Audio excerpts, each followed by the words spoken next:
Bueno amigos, el senador Antonio Correa del partido de la U desmiente los 3 fake news de los sectores que se oponen al gobierno de Gustavo Petro de la semana pasada. Ayer, como es normal cada 8 días, Antonio Correa publica un video desmintiendo las noticias falsas y repito, en esta ocasión desmiente 3 noticias falsas. La primera tiene que ver con el incremento en el pasaje de Transmilenio. Este incremento no tiene nada que ver con el presidente Gustavo Petro. El segundo fake news de la semana pasada fue el tema de la ley de financiamiento. Los sectores opositores al gobierno divulgaron la información por redes sociales de que esta ley de financiamiento iba a afectar a los más pobres. Y ojo, esto es una mentira.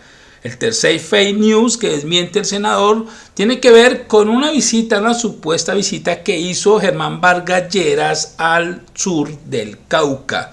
Supuestamente allí no se garantiza la seguridad, pero llama la atención que este personaje sí llegó a su destino sin ningún tipo de problemas, algo que es totalmente incoherente.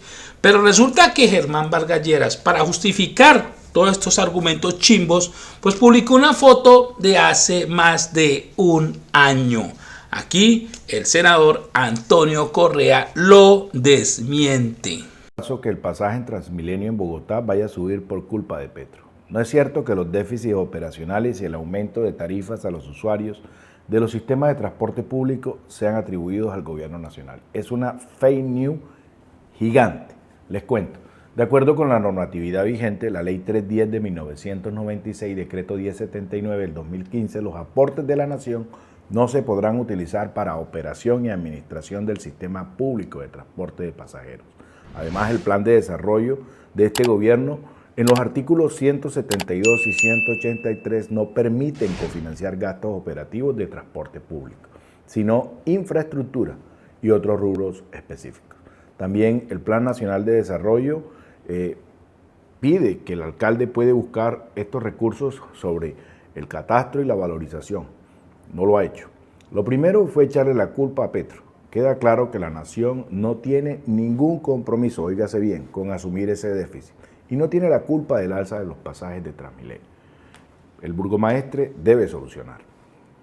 El pasaje subirá aproximadamente 200 pesos, castigando el bolsillo de los estratos 1, 2 y 3 y disparando los colados en dicho sistema de transporte. Alcalde, acepte la propuesta de Petro y renegocie los contratos. El presidente propone transferir dinero para Transmilenio a cambio de propiedad en operación. No siga y no lo haga, beneficiando ese oligopolio. Está en sus manos, renegocie los contratos. Hágalo por el pueblo bogotano, que lo eligió. Queda claro entonces que la subida del pasaje de Transmilenio en Bogotá era otra gran fake news que se cae. Segundo, es una noticia falsa que la no aprobación de la ley de financiamiento fue porque cobraba impuestos a los más pobres y porque el gobierno tiene dinero guardado sin ejecutar. Totalmente falso. No se aprobó la ley de financiamiento porque cobraba impuestos a los poderosos, porque quieren asfixiar al gobierno de Petro y porque no les importa la gran deuda que dejó el anterior gobierno. Todo sin importarle los más pobres de nuestro país. Esto no fue un golpe a Petro, fue un golpe a las familias más pobres y vulnerables. Les cuento, negar la aprobación de la ley de financiamiento es desconocer el gran endeudamiento que dejó el gobierno que se fue, el anterior.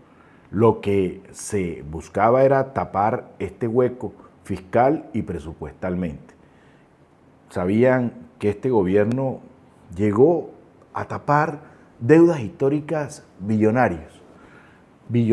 Vean, les mostramos. Deuda de 143 billones en vigencias futuras. Deuda de 50.9 billones en fondo de precio del combustible. Deuda de 24.9 billones en intereses de la deuda neta del gobierno nacional central. Deuda de 21.6 billones de corto plazo en la pandemia con el Fondo Monetario Internacional. Deuda de 7.2 billones al sistema de salud. deuda de 5.9 billones a la opción tarifaria a empresas de servicios públicos, un total de 254 billones de deuda a pagar, un endeudamiento sin precedentes. Entonces, no se podrán seguir rebajando por no aprobarse los recibos de luz en los estratos 1, 2 y 3, menos subsidios para mejoras o compras de vivienda. Ya no se podrá beneficiar a los empresarios de rebajas en impuestos a la renta del 35 al 27%. Difícilmente se podrá continuar fortaleciendo el Plan Dignidad que mejoraba las condiciones de nuestra fuerza pública, esa que los grandes quieren mandar a la guerra, o sea, las vacas sagradas. Difícilmente se podrá establecer los estímulos tributarios para cambio de vehículos, siempre y cuando hubiere ascenso tecnológico hacia energías renovables. Acuerdo que se tenía con los camioneros. No habrá plata para la creación de comunidades energéticas. Se caen estímulos de energía renovable. Grave daño a la inversión social que tanto necesitan los más pobres en nuestro país. Los campesinos, las mujeres, nuestros viejitos, las mujeres cabezas de hogar, nuestras viejitas, las negritudes indígenas, el deporte, la salud, la educación, la cultura. Al gobierno de Duque, el de Santos, el Congreso les aprobó sin ningún problema una ley de financiamiento, mucho más grande que la que pedía el gobierno actual. Existe para mí una intención de bloquear las finanzas de este gobierno. También le bloquean el presupuesto, le sabotean los quórums en las comisiones de crédito y le tumban parte de la reforma tributaria aprobada, como ya pasó. Solo les dejo un mensaje. El que vota es el pueblo, los de abajo, ese que hoy se golpeó. No se equivoquen, las bases sociales no se observan y luego determinarán con su voto. El camino no es torpedear, es avanzar por nuestro país. Mi tercera fake news es una solicitud de mi colega, el honorable representante a la Cámara, Jorge Bastida.